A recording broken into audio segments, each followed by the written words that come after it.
most of people of African descent from my country, Trinidad and Tobago, we came from West Africa, the Yoruba people. And sometimes we have been taught to cry long tears when someone has passed away. But the history of the Yoruba people means when you pass away physically, you've just gone to another life. So this song seems to be a song about death, but it's actually a song about life.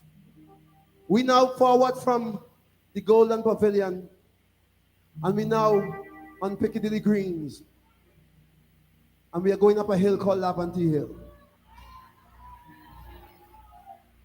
This is a story about a man who used to make the pans that has made this country so famous. Man they call Rudolph Charles.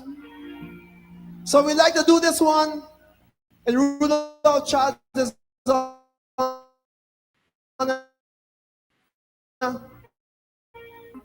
until Mr. Morris Marshall.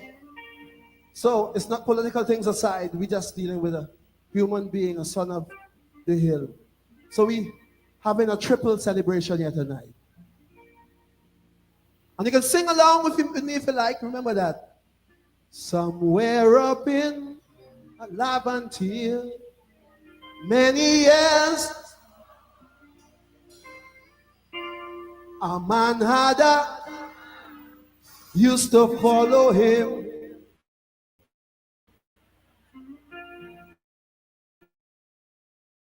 We used to do. He used to use it, or sometimes, which part? All in the never miss. Whoa, whoa, whoa, whoa. One day the old hammer just disappeared. Whoa, whoa, whoa. Some say that it vanished into thin air. Yeah, yeah. So what we gonna do? So we got to go up Laventille Hill. We got to find the hammer. We searching high and low, and we searching still. Why? We got to find the hammer. Check behind every door, every windowsill. We got to find the hammer. Say we got to go up Laventille. We got to find the hammer. You ready to go?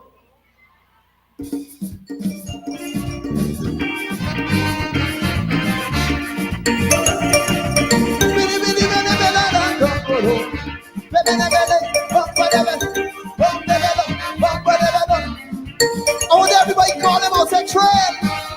Call the man, call the man.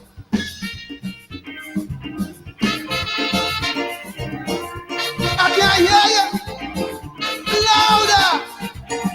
Don't go there, down there.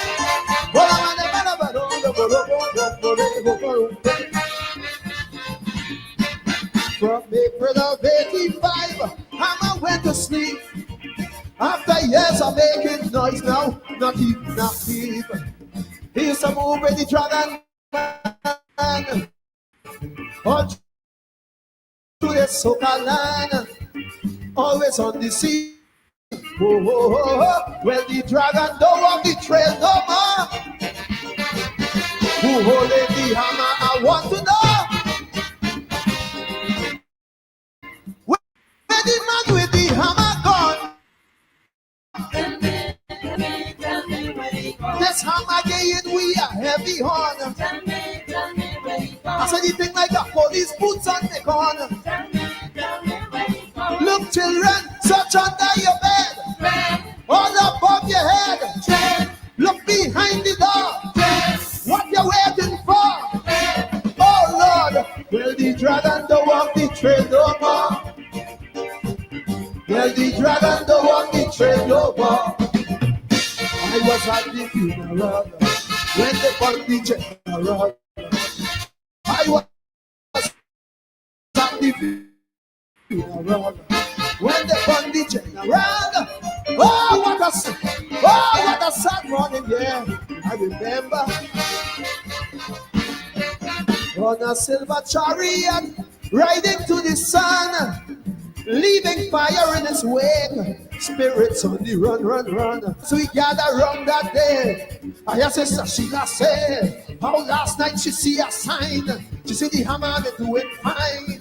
Hey, same time thunder roll, she fall out. You see, he done start the tune up and already. Where the man with the hammer gone? Tell me where you gone. Sister Sheila, darling, what going on? Tell me where you gone. This hammer again, we are heavy on. Tell me where you gone. I saw the thing like a police boots on me con. Tell me where you gone. Look, children, search all through the town. Turn it upside down. Check on top the hill. On that windowsill. Oh Lord, oh Lord. Well, the dragon don't walk the trail no more. Well, the dragon don't walk the trail no more. Bam, bam,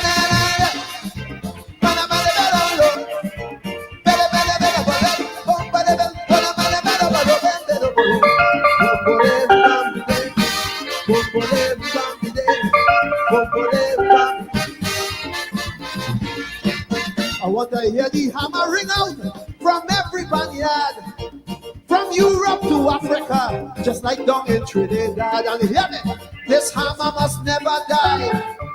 Let me tell you why. Anytime the music dead, like a bus we had. So the children start singing the refrain, desperately begging me to ask the question again. Oh yeah, yeah, yeah. How is the man with the hammer go? Tell me where you gone. Sister Sheila, darling, what going on? Tell me where you gone. This hammer gave me a heavy horn. Tell me where you gone. I saw the thing like a police boots on me con. Tell me where you gone. Look, children, search under your bed, all above your head. Look behind the door. What you waiting for? Oh Lord, oh Lord. Well, the dragon don't walk the trail no more, no more. Well, the dragon don't walk the trail no more. Hear what they say, hear what they say. They say the dragon don't walk the trail no more. Oh yes, they say the dragon don't walk the trail no more. What they say? What they say? They say he don't walk the trail. He don't walk the trail. He don't walk the trail. They say he don't walk the trail no, no. They say the dragon don't walk the trail no more trail. But I said a lie. I said a damn lie. I tell you the lie. I said a damn lie. I said a lie. The lie. The lie. The lie. The lie. The lie. The lie. The lie. The lie. The lie. The lie. The lie. He was right there in the savannah, right there in Panorama, right there inside Desperado's band. I said the man was right there in the savannah, right there in Panorama. I see him with the hammer in the hand. Oh yeah. I tell you, he walk in the trail. He walk in the trail again. He better walk in the trail. I say he walk in the trail again. Anytime you hear turn a road, I mean he walk in the trail. Anytime you hear get up and grumble, I mean he walk in.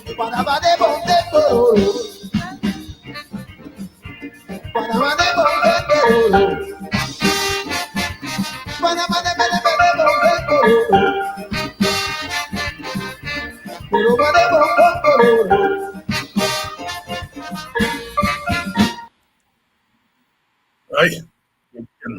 It can never die. It can never die. It can never die. When it comes from the bosom of the people. It can never die. Some of them say, oh, David Hines, he playing calypso every night. And the young people, the young black people don't get time with calypso. Ignorance. Where ignorance is bliss. Folly to be wise. David Michael Rudder, the hammer. 1987. 1987. Rudder won everything that year.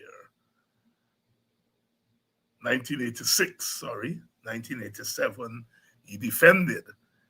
1986, won the Calypso Monarch with the hammer, celebrating the Pan Man. The Pan Man.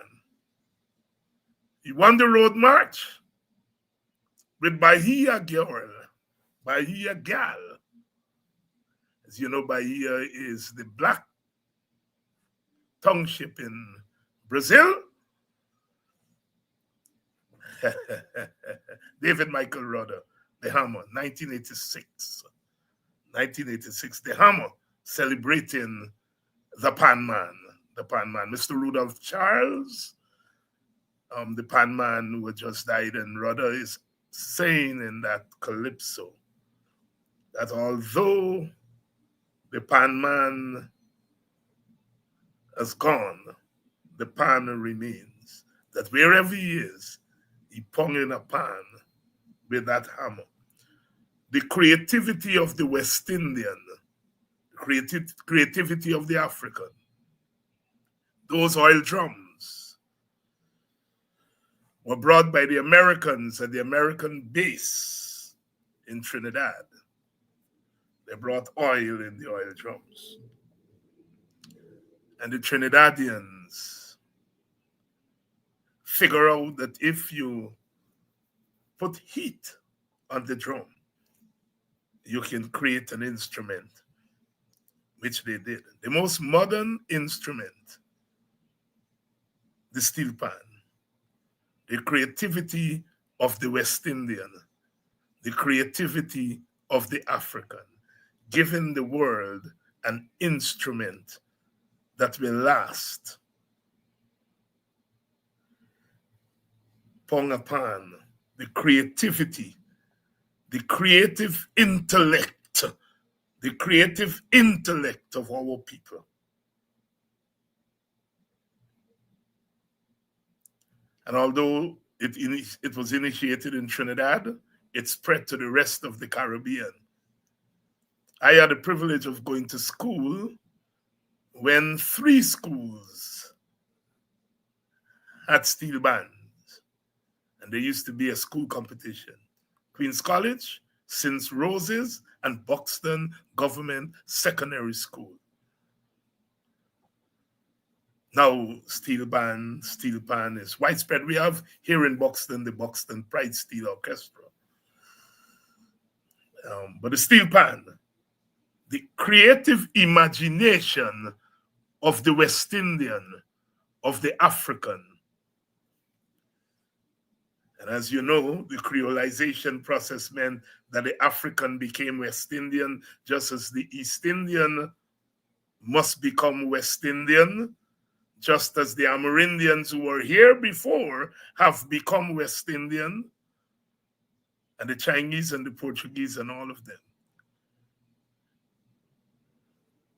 The question is, where does African end and West Indian begin? And the argument is that the African is rolled in with the West Indian, and the West Indian arises out of the African, the West Indian arises out of the East Indian, out of the Chinese, the Portuguese, and our indigenous peoples, wrapped up together in that beautiful diversity that we call the West Indian, the Caribbean. Good evening to you and welcome to Politics 101. It's so nice to come to you tonight on a Friday night. After a long time, a couple of months, we're back on a Friday night. We're back, Politics 101, to do our work of education, of learning, of mobilization, and no force on earth that is intended to turn back the clocks of history will succeed against us. We are moving on. Where the man with the armor gone? Tell me. The thunder roll, and Sister Sheila said, you hear? He done start beat upon already. Yeah, they want to kill off African culture. They want to kill off anything and everything that gives life to Africans, and by extension to all Guyanese and all West Indians. It's a master plan, but we see them and we say, no. We're going to keep it alive. We're going to keep it alive. And where the man with the armor gone? Tell me. He gone up the hills in Laventille. We marching.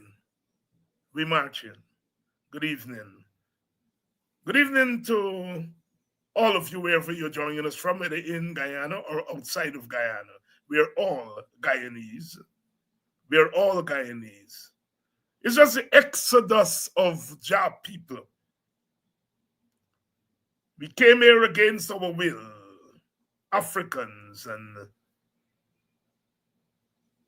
open up possibilities for our brothers and sisters to follow.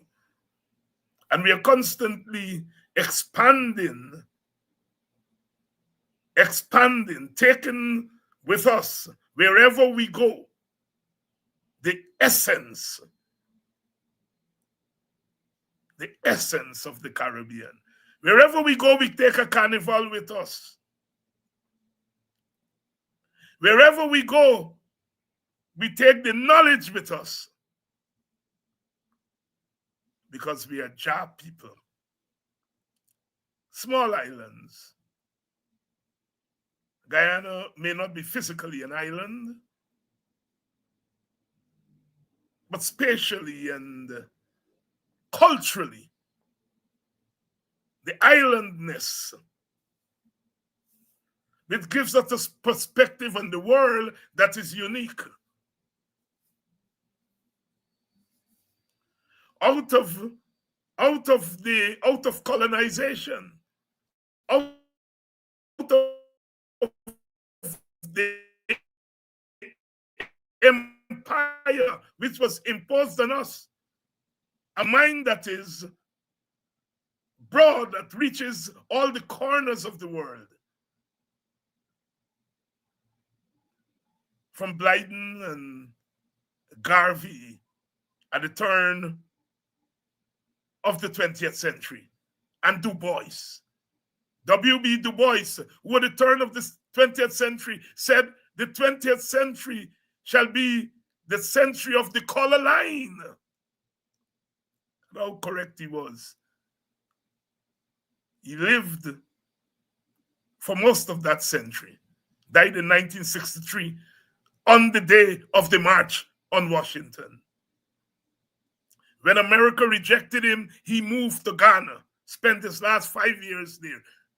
W.E.B. Du Bois, who along with C.L.R. James, I credit as the foremost philosophers of the 20th century.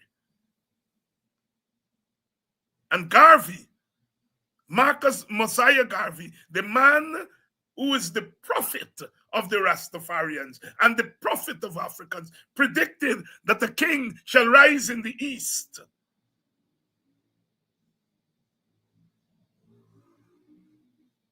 Up, you mighty people, says Garvey. Up, you mighty people.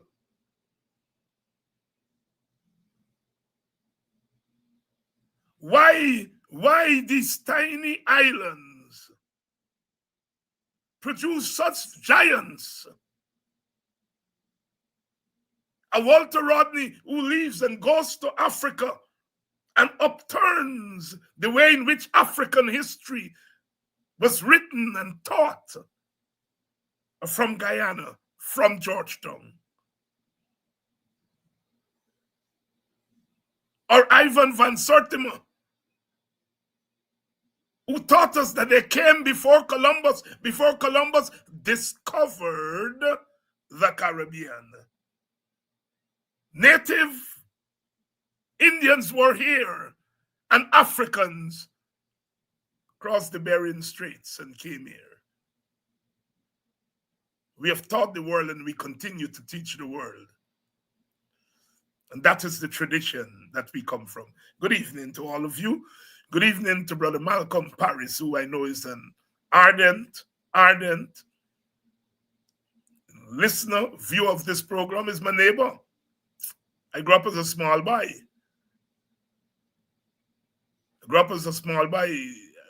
Seeing Malcolm and Michael, the twin boys.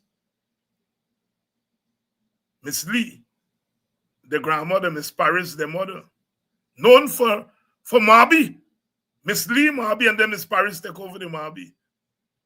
And you know they still sell Marby in the shop. They sell the place now and Dowie buy it. And they still sell Marby there. It's like Marby, they're in the veins. You see, this is what I'm talking about. I, 6 decades ago, grew up and meet Marby in the shop, and Marby still selling there. There is something about the spirit of the people that never goes away. And that's why, if you want to make sense in the world that you live in, stay close to your people. Stay close to your people. And if your people stay close to the ground, to the ancestors, we shall always overcome. Good evening to all of you. You know, this morning I was listening, viewing Guyana Morning Time, Buxton Morning Time with Brother Kadaki. And Sister Denise, I think it was, who called in and pointed out that on the East Coast, on the public road, there are street lights, or traffic lights, in selective villages. And she pointed out where the street lights on the East Coast are located. And she made the observation that in most African Guyanese villages on the East Coast, there are no street lights, traffic lights, You know, it's hell crossing the public road, but at the embankment on the old public road. I joke sometimes with my friends, when you're well known, it could work against you because you can't hide.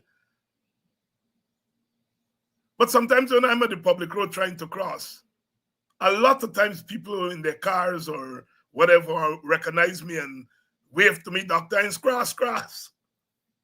It's hell. Sometimes you stand up there for 5 minutes. There are no traffic lights. And in our village, we lost a young lady, Rochelle, trying to cross the road and can't knock she down, she dead. And they reminded me that she is about the second or third Buxtonians who get knocked down trying to cross the road. Because there are no traffic lights. They now get police in the morning trying to direct the traffic. But there are traffic lights in some villages. And Sister Denise, and the thing is, that ought to have been obvious to somebody like myself. This racist should have seen that they have traffic lights in some Indian Guyanese areas, but almost none. I think there's one at BV. But you trying to get from Plaisance, coming out any of the Plaisance Road, going east, hell. Hell. No traffic light. Coming out to any of the boxing roads, hell. Golden Grove, hell. Victoria, hell. Ansgrove, hell. No traffic light. No Barclays, Haslington. And this racist who is so preoccupied with racism didn't see that racism until the sister drew it to our attention. Because you assume that your society is a fair society. You assume that your society is a just society. You assume that government is going to look after all villages. So although you don't see any traffic light, it doesn't hit you until people who are the salt of the earth, who are affected. And when we are affected, as we are affected as a community, when somebody get knocked down on the road.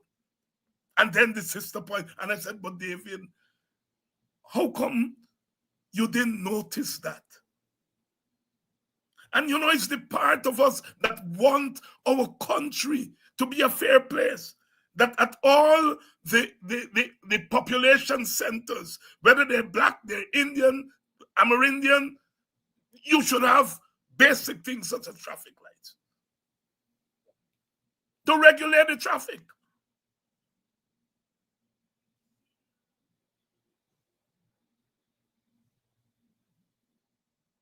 And that is what I mean by racism. Because the basis of racism is racial discrimination. Can somebody say to me, why Monrepo would have a traffic light and Pleasance wouldn't have one?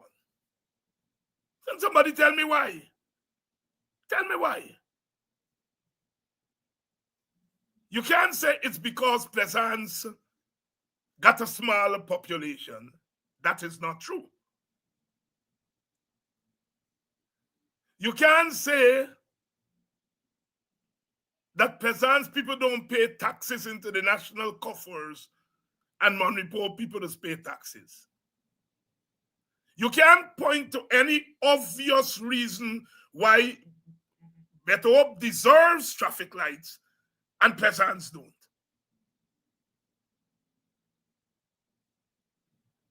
And then have to fall back. Well, what is it about Pleasance as a community that is different from Monrepo as a community? And you begin to dissect. And when you go through the coast and you look, you see that pattern.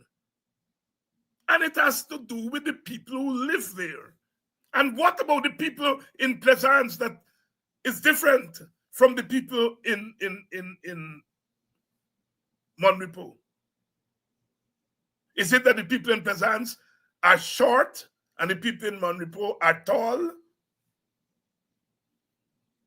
Is it that the people in Pleasance are loud and the people in Monrepo are quiet? What is it? What is it? And when you go down the line, is this.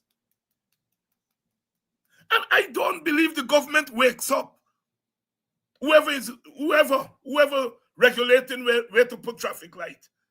I don't think they wake up in the morning and say, we are going to put a traffic light in Better Hope, and we are not going to put one in Pleasance. I don't think, and I don't think that's how it works. I know that's not how it works.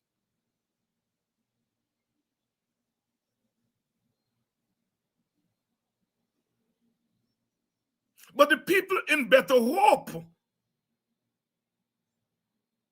vote a certain way. And the people in Pleasance vote a certain way. Even when they split their votes, they vote a certain way.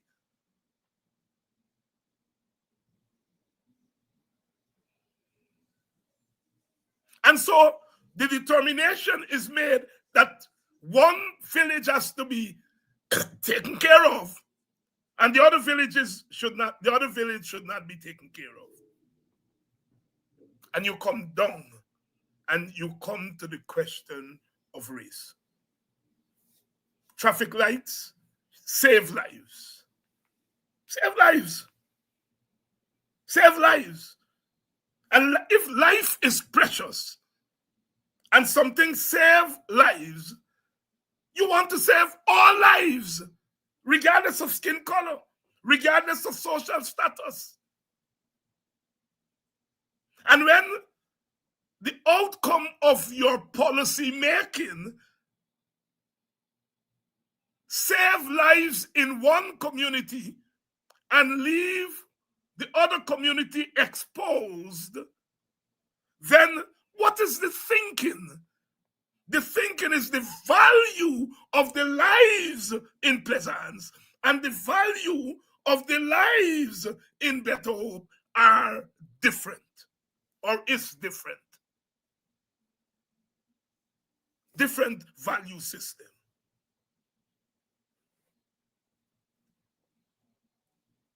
Thank you, Denise. Thank you, Denise, for drawing that to our attention. It should have been obvious to all of us. For some reason, I never noticed it. If I were so racist, I would have noticed it. Because, like everybody, I want Guyana to be a just place, a place of equality and equitability. And so even when it's not equal, you just assume that it's equal. And it's not equal. Traffic lights help to save lives on the road.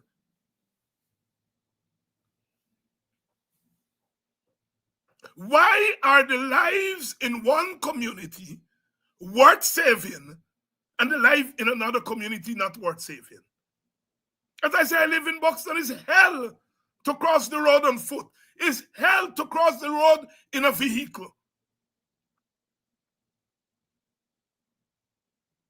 It's hell. There are more cars on the road now. We know the reckless driving on the road. Would you not then regulate traffic? And if you're going to regulate traffic to save lives, you must do it fairly. I am doing what I normally don't do. I normally don't call on PPP government to do anything. Because if I say do it, they will send, because he said do it, I won't do it. But I'm going to break tradition here and call it, put the damn traffic lights in all the villages in Guyana, especially on this coast. Put the damn traffic lights. And you don't have to give me credit for it. Give Denise credit for it. Because it's she who drew it to my attention. Put the damn traffic lights in all the villages, especially those villages that don't have any. Whoever is responsible, whether it's the Home Affairs Minister or the Minister of whatever they call, Reverend or Pastor, what you name, Ministry of Works, whoever is responsible,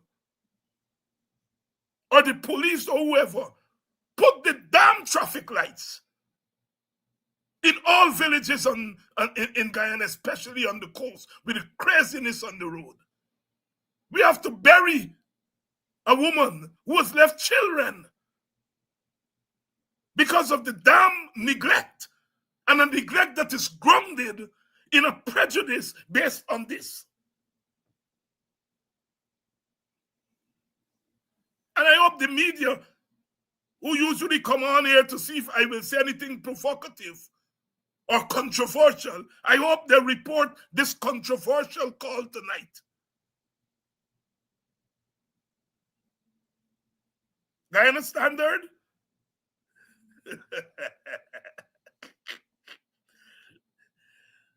I am making a controversial call for more traffic lights in the villages along the coast in particular. I am sure it is the same thing on the West Coast. I am sure it is the same thing in West Bobis and the Quarantine Coast. I know it is the same thing on the East Bank, which is a nightmare. Put the damn traffic lights. Have proper pedestrian crossing.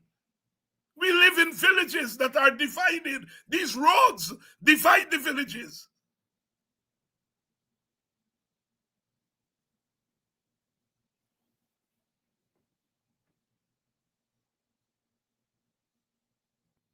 We shall see. We shall see.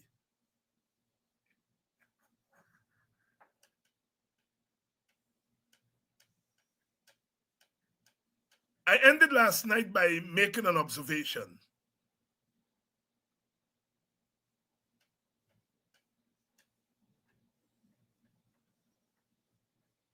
I observed that Muhammad, Azuddin Muhammad, and his Win Party have won the vast majority of their votes as a result of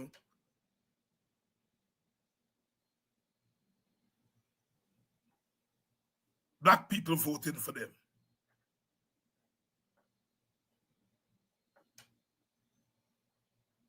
And I've said that despite what you may feel about those young, mostly young Africans,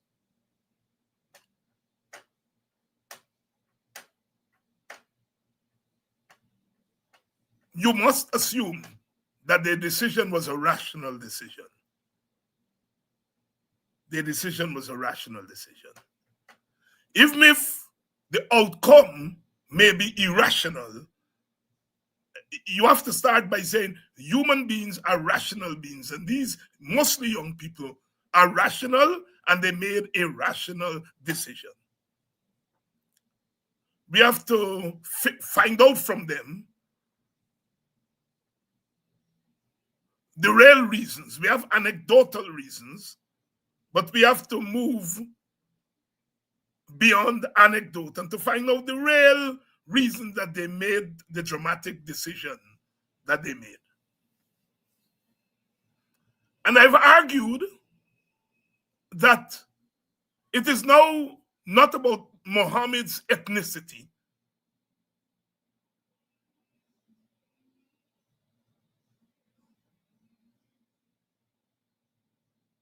because they use ethnicity for Muhammad among East Indians too.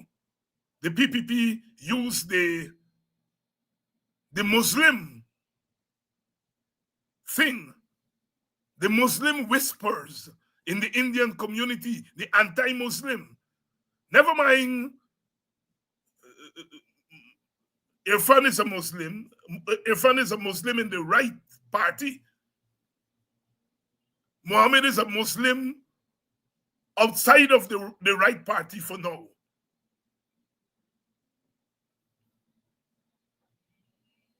So the fact of the matter is that 100,000 or so, you got 109,000 votes. Among them are some Native Indian votes, Amerindian votes. There is a sprinkling of East Indian votes. So one could say about 95,000 of the 109,000 are Africans. That's a lot of votes. And so, in effect, Muhammad is asked to lead Black people because the vast number of people who voted for him are Africans. And he's asked to lead Africans. And if you're going to lead Africans, you have to be sensitive to the needs of Africans. Whether they tell you they vote as Africans or not, that is not the point. The point is that in a racialized society, where everything is determined largely by race, not only by race, but largely by race. You now have to figure in that, among other things, you're leading Black people. And you have to be sensitive to the needs of Black people, the aspirations of Black people. You have to figure out what is it Black people are telling you. And I observed that one of the first things Muhammad do is to try to remove 3 opposition-nominated GCOM commissioners who happen to be Africans. And the question, let's say those commissioners were to resign.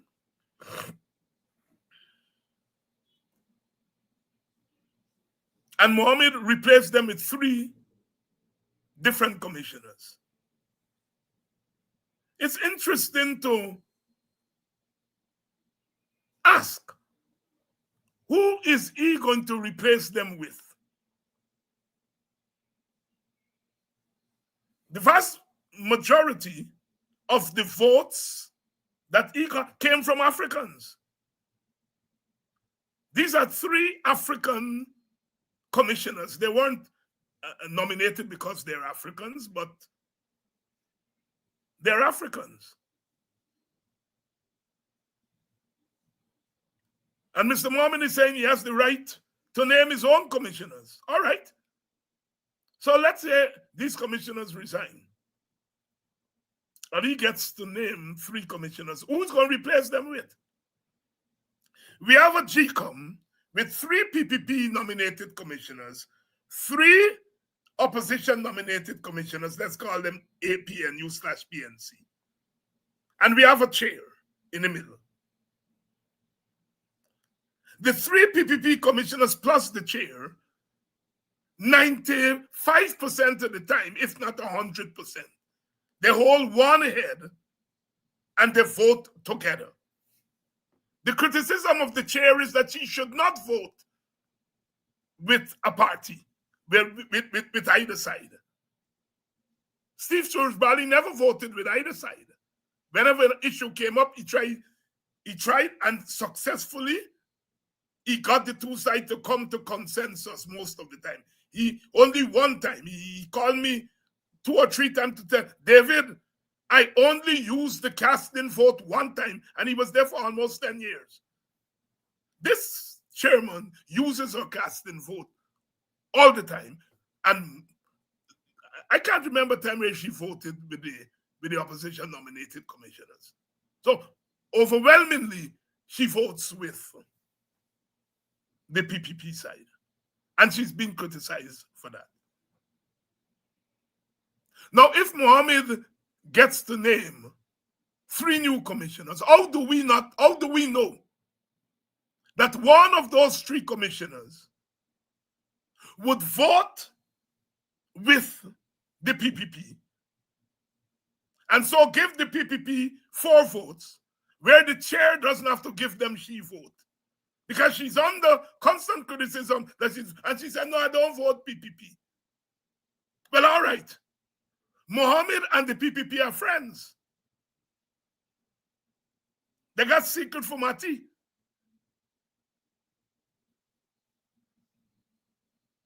And Muhammad has not assured his supporters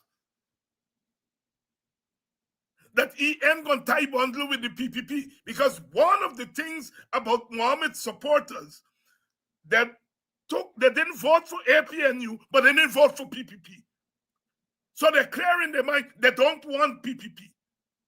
They're very clear about that. 196,000, almost 200,000 people in a rigged election said with their vote, we don't want PPP.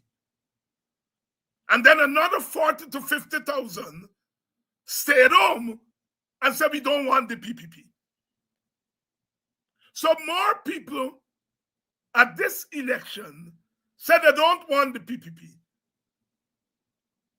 Because when you count the APNU voters that stayed home, along with WIN, APNU, and the three breakaway parties or smaller parties, whatever you want to call them, when you add all those votes together, it's more than what the PPP got. And I am arguing that I think the PPP rigged a good portion of the vote, 240 something thousand votes they got. I think they got closer to 200,000. But even with a rigged vote, the opposition got more vote than them.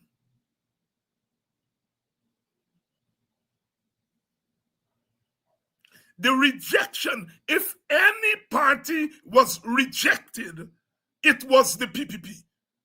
The PPP was rejected because they made all kinds of designs to get opposition vote, to get African votes. They spend money. They entice them. They try to buy their votes. They put figureheads. They do all things. And at the end of the day, 250,000 and more said to them, no sabi, no sabi, no, no. The PPP is the only party that was rejected. APNU did not court the East Indian vote. So although East Indians didn't vote for APNU, you can't say that they reject APNU because APNU didn't ask them for their votes. APNU didn't try to buy their votes.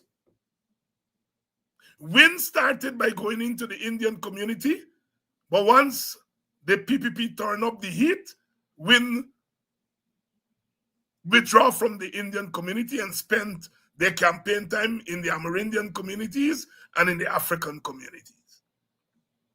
So you can't say WIN was rejected by East Indians.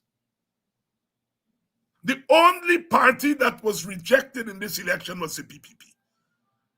$30 billion, they go into the black communities, the Amerindian communities. They do everything possible to buy votes, to win votes from those communities.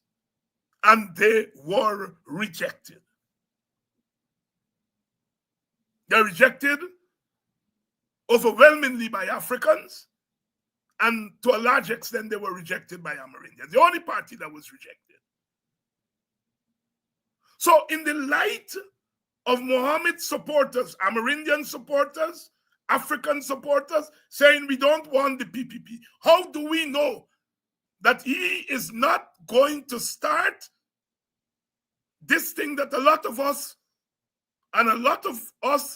said might happen, that he may take his votes and help the PPP? He must tell us whether he is going to nominate commissioners and whether he'll be able to control them, that they do not give the PPP the desired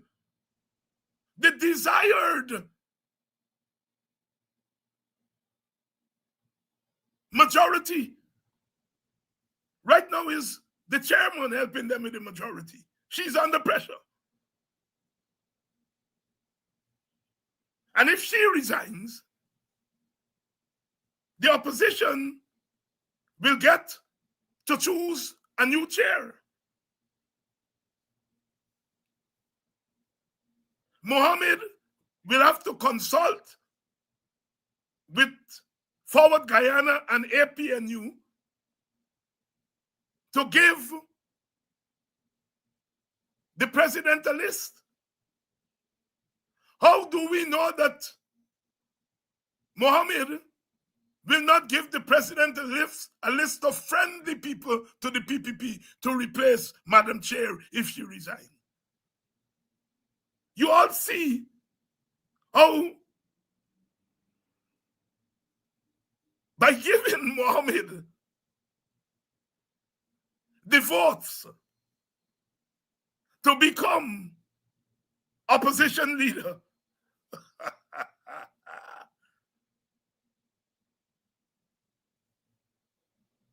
we could well be giving PPP the control, the total control of GCOM. They already have it. They have it partly because of the chair voting with them. How do we know we're not going to give them a 6-0 and with the chair a 7-0? Our young Africans could not have known this when they were casting their votes. And so I'm not blaming them, because we refuse to have these conversations. I would be a happy man, and a lot of people would be happy, if things in Guyana are not determined by race. But the fact of the matter is your race determines a lot. Your race determines whether your village gets a traffic light, as I started this program by saying. Your race determines whether the police will arrest you or not arrest you.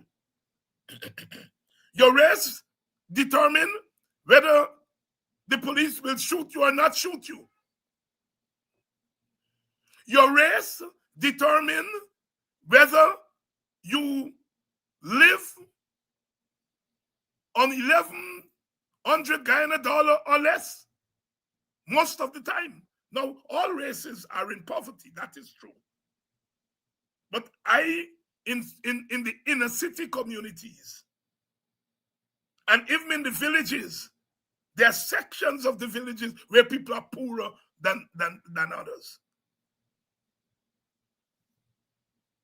So whether I like it, Jack Dio like it, or any one of we like it, race determines a lot in Guyana.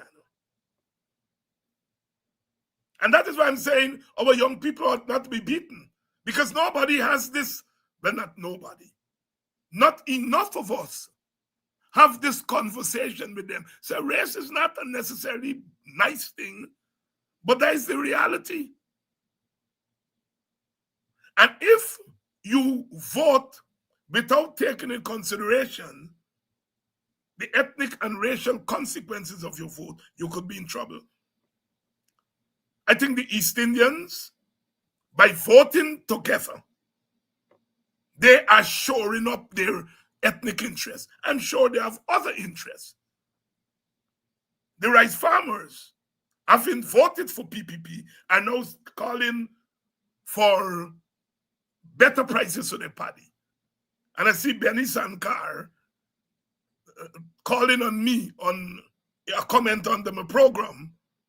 Say, Bossman, talk about the price of rice. Talk about the falling price of rice. Now, I have great respect for Benny Sankar. I met him once, I think. But that's the story. When the PPP is not looking after the interests of the people who vote for them, they then turn to us, who they would normally call racist. I'm not saying Benny Sankar ever called me a racist. But they want us to lift our voice in their defense. They give their vote to the PPP. Bless God, bless them. They know that the PPP don't always look after their interests. They know that. But they give their vote to the PPP. That is the Indian electoral behavior. The African behavior, at least at this election, is that they vex with their party and they split up the vote. And by splitting up the vote, they give the PPP a free pass. For every African that stayed home, it gives the PPP an extra vote. So I'm saying East Indians, by voting en bloc, They maximize the defense and protection of their interests. And they're voting for the PPP, even though some of them are dissatisfied.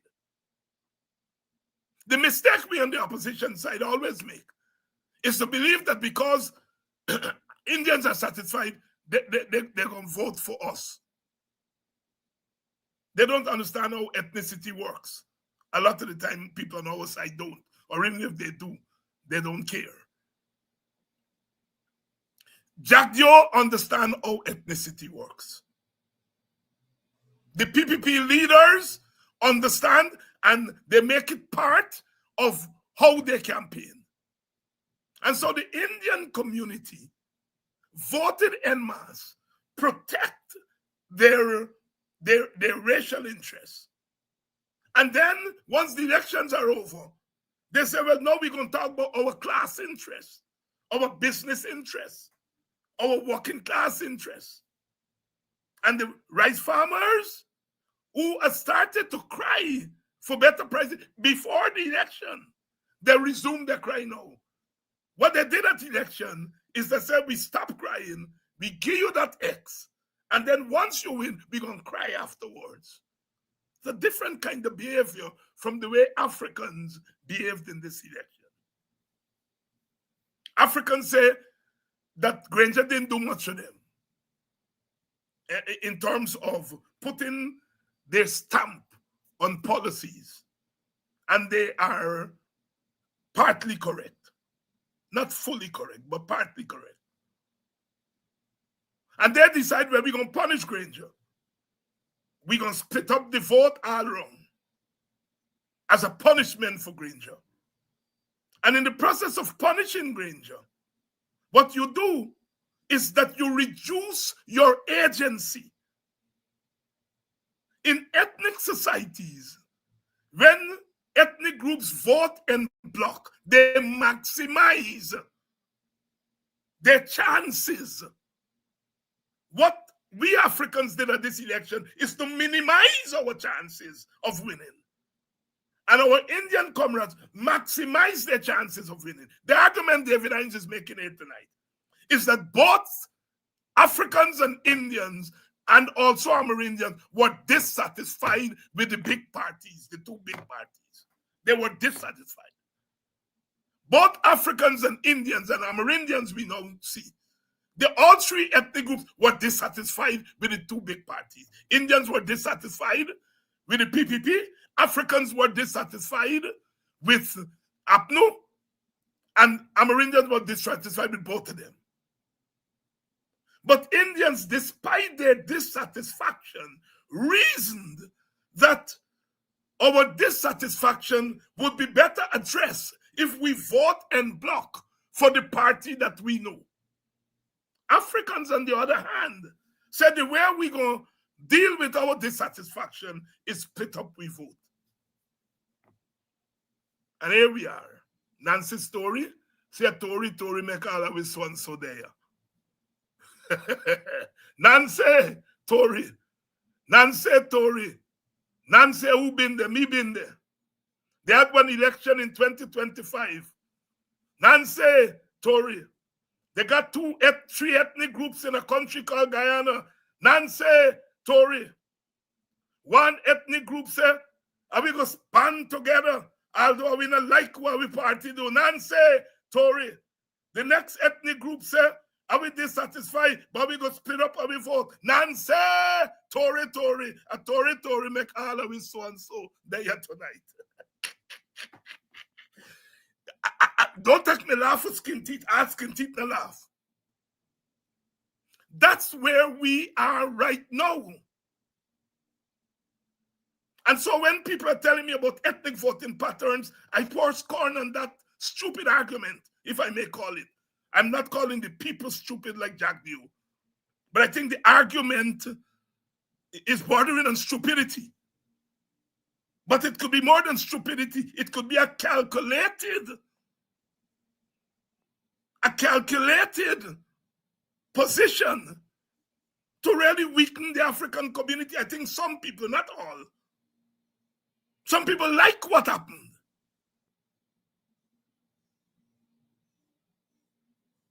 So what you have here are two behaviors. Both sides. Those rice farmers who come out and asking for better wages, and you're going to hear the sugar workers coming out just now and striking. They're going to strike. But at election, they didn't strike at election. They go and vote for the PPP because they determine that their problems are better solved when they vote en bloc for the PPP. Africans, on the other hand, reasoned differently. They reasoned that their problems are going to be solved better when they split their vote up. And in fact, some of their leaders actually tell them, split your vote. There was miraculous development.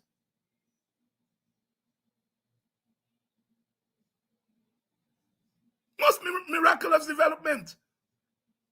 And so here we are today. There is nothing stopping Azadin Mohammed from making political decisions that would benefit the PPP. There's nothing stopping him. He already got the votes. You can't go now and take back your vote. You already give the vote. And that vote could be used against your interest, your collective interest. Now, as individuals, you may get your $40,000. And I'm not saying everybody vote for win because of money. I'm sure a vast number of those voters didn't vote because of money. They vote because they want change. And wanting change is a good thing. But one is asking, what change? And the change they wanted was the removal of the PPP. And the reason, if you migrate your vote from APNO and give it to other parties to win, you're going to get rid of the PPP. I am sure young people have told me that they were convinced by WIN people that Indian people were going to vote for WIN. They were just hiding because they didn't want discrimination by the PPP. But they were going to come out on election day and vote like a boss for WIN. And so a lot of the African young people decide, let's take a chance here, vote for WIN, and contribute to change. As it turned out, no change. The PPP is still there as far as that is concerned. There's no change in the status quo. Again, I'm not beating up these young people, because if you don't give your followers consciousness, then they are not going to act in a certain way. They will act based on what they see with their naked eye. And I think that's what a lot of young people, they made a reasoning, they made a calculation based on where they were or where they are. And you can't beat them up for it. I think the Indian youth, which was as vulnerable to this new phenomenon of change, those Indian youth were subjected to a consciousness that came from their religion, that came from their families, that came from their political party, which are important agents of socialization. The family, religion, and political parties. Those are three powerful agents of socialization. On our side, our religious leaders, we know that they are not political, much more to talk about race. No sabi. So our young people who are going to the church, and a lot of our young people are in the church, they're not getting that consciousness from the church. They're getting another kind of consciousness, but not political and cultural and social consciousness.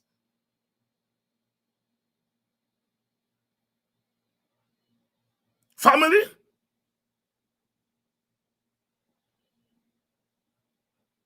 I think by the time parents began to realize that the young people were drifting to win, it was too late. They couldn't talk to them.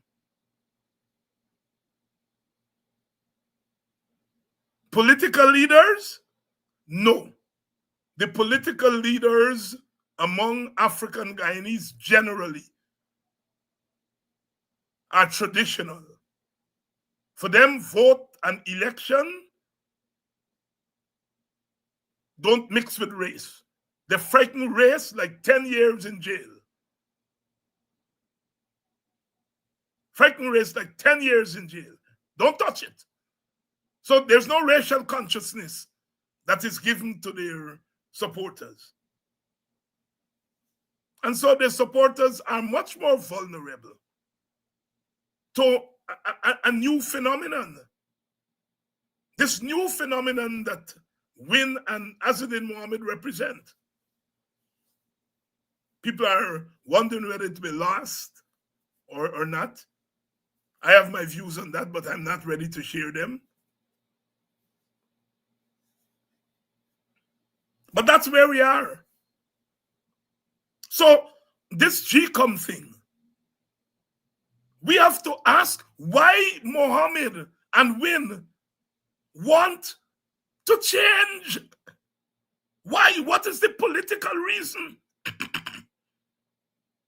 And I'm asking on this program, is it that they want to give the PPP the foolproof majority, maybe a 6-0 majority, maybe a 7-0 majority? Who are these people that Win wants to propose that will do a better job representing the interests of the opposition than Trotman, Carbin, and Alexander? Win wanting to move them implicitly is arguing that they get people who can do a better job at representing our interests at GCOM. Oh, wow.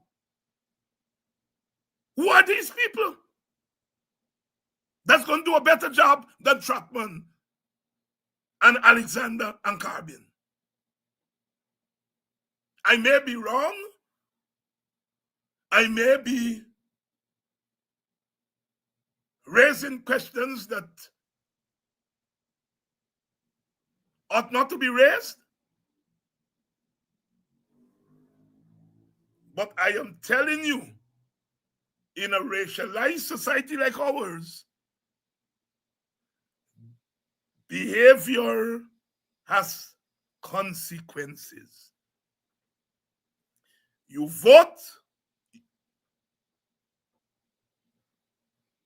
and your vote is individual. But once you put it in that box, it's no longer an individual vote. It's a collective vote.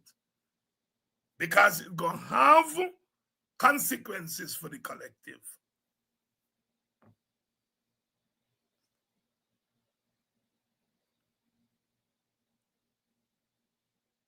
You know, and I'm going to end on this. If we follow the argument that a new opposition leader must get a chance to change GCOM commissioners, well, in 2015, Jack Dio became the new opposition leader. According to this logic, Jack Dio should have had a chance to name 3 opposition commissioners and replace the 3 opposition commissioners. Of course, we know that didn't happen because that would have given the PPP control over 6 commissioners. Norton,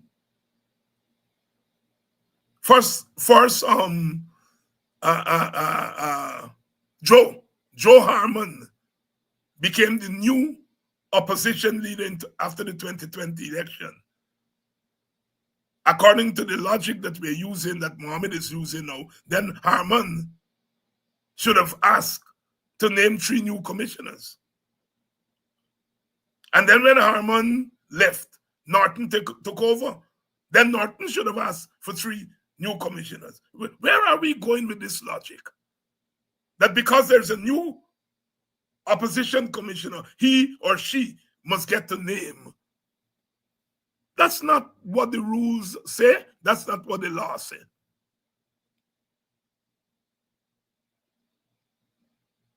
That's not what the rules say, not what the law say. And if we are trying to use pressure, whether it's moral pressure or immoral pressure,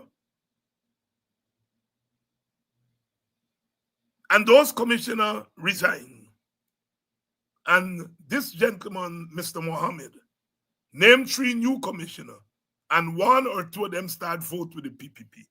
Are you going to want to kill Alexander? Are you going to want to kill Trotman and Carbin and say, why did you all resign? Are you going to want to kill Norton?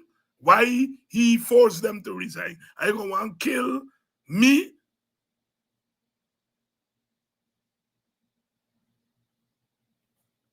I hope I've clarified some things. I know the other side don't want me to deal with these issues. That is why all kind of story there is in when me live. I wonder if me this, I wonder if me that, and so on. They don't want voices like ours around. And that is why I'm determined to stay around, because they don't want me around. Because they know.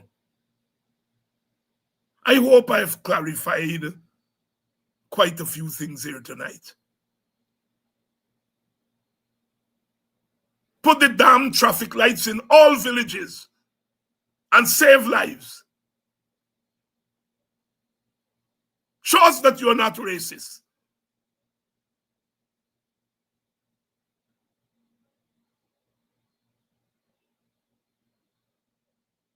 Tell us, Mr. Mohammed, do you want to change the GCOM commissioners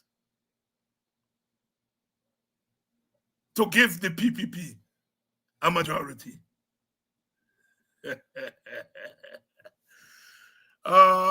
It's Friday night. It's Friday night. Thank you all so much for staying with me all week. It's good to be back. I think tonight they get cricket, and I don't want to stand between you all and the cricket and so on. So I'm going to see you all next week. Next week we're going to start bringing back our normal guests. And I hope I'm going to be able to convince more of the APNU members of parliament to come on to Politics 101. In the last parliament, some of them won't touch Politics 101. Too radical for them. It deals with race and so on. I hope more of them will take advantage of this program and other programs. Those who are in the new parliament, they will realize that we need every platform in order to start doing what we need to do to get back into the heads of our young people. Get back into the heads of the young people. So next week, I'll be back with regular programming. A lot of people are asking me, that they were telling me they want to hear what Henry Jeffrey has to say. They want to hear what Pastor Apostle Landon got to say. They want to hear what Dr. Adams got to say, and so on and so forth. So we're going to bring everybody back starting next week. Have a good weekend.